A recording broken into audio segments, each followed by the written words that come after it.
Nie lękaj się, jestem przy tobie cały dzień.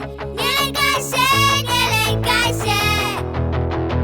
jestem przy tobie, nie bój się. Nie lękaj się.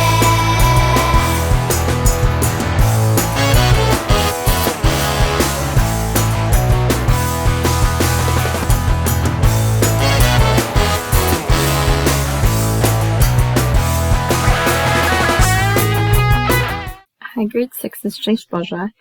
Today's katecheza will be talking about godność człowieka. In English, that is human dignity.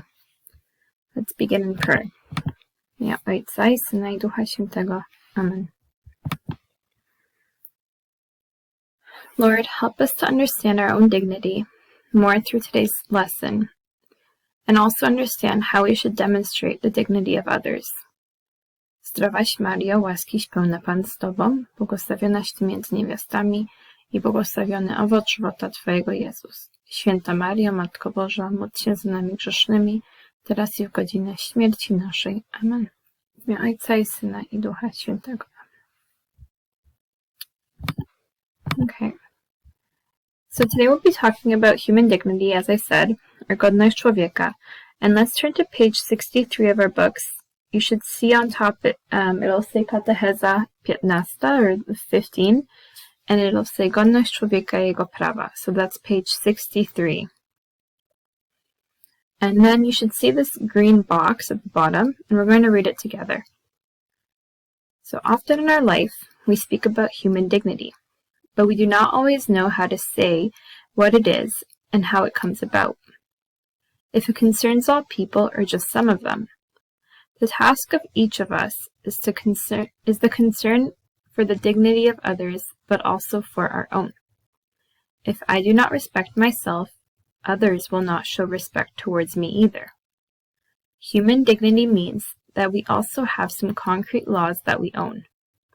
Individually, all people are responsible to observe it, and also all of the community. The duty of the government is to guarantee them. Okay, so based on that really quick explanation, you'll see above that box you have something like that looks like this. And in each of the 3 arrows, I want you to write down an idea of what is human dignity. So let's just take a second and try to think of something to write, and then we're going to go through some options.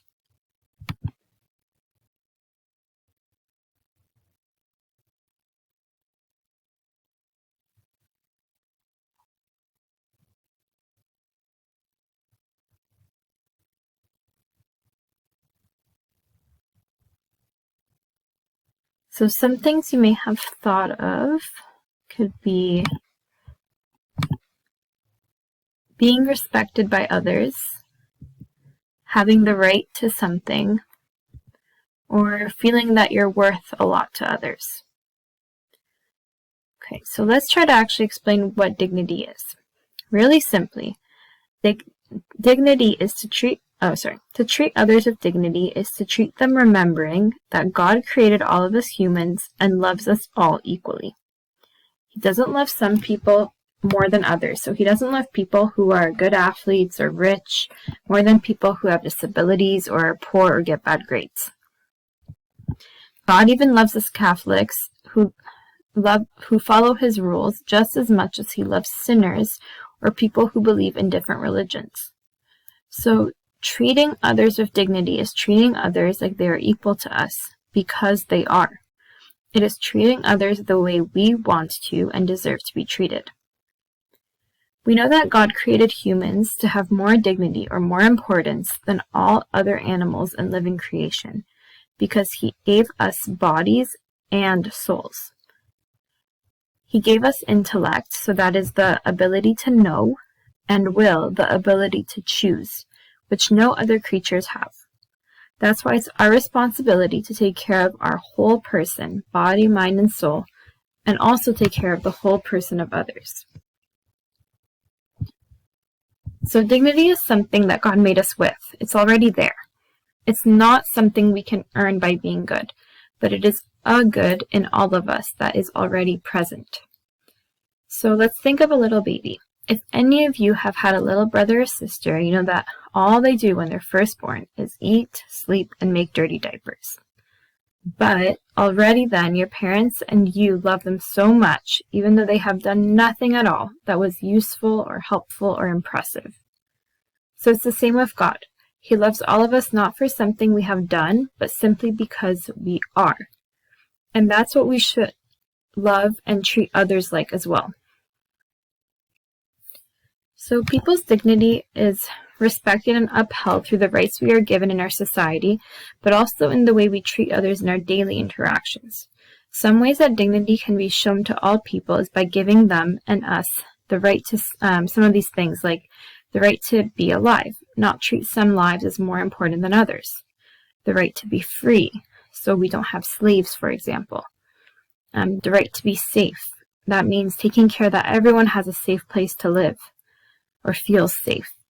The right to have rights in our society, so not make laws that benefit some people more than others.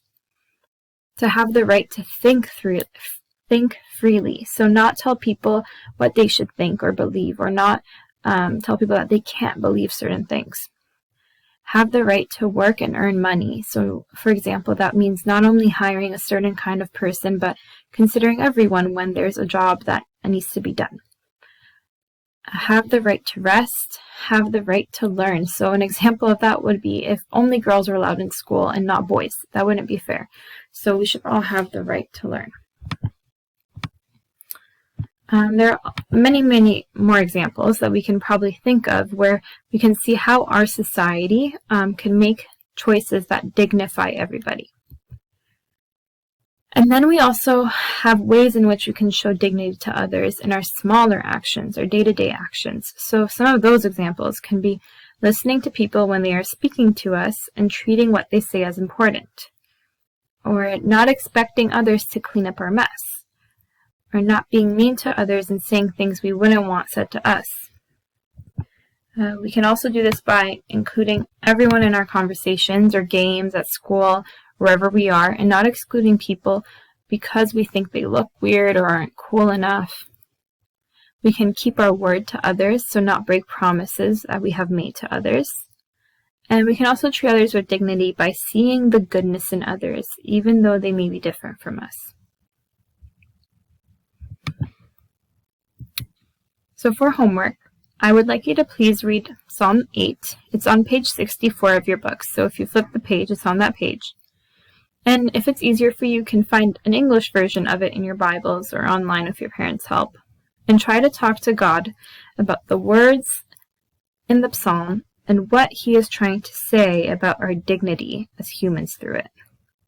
So read it really slowly, read it maybe twice, maybe 3 times, and really try to understand what is God telling me about human dignity through this psalm. And on top of that, I would also like to encourage all of us to pick one person this week who we maybe don't treat with the dignity we should, and say a prayer especially in their intention. Okay, let us finish off in a prayer. W imię Ojca i Syna i Ducha Świętego. Amen. Lord, thank you for the gift of each person in our life. Help us love them as you love them. Ojcze nasz, któryś jest w niebie, święć się imię Twoje, przyjdź królestwo Twoje, bądź wola Twoja, jako w niebie, tak i na ziemi. Chleba naszego powszedniego daj nam dzisiaj i odpuść nam nasze winy, jako i my odpuszczamy naszym winowajcom. I nie wódź nas na pokuszenie, ale nas zbaw ode złego. Amen. Ojca i Syna i Ducha Świętego. Amen. Nie lękaj się.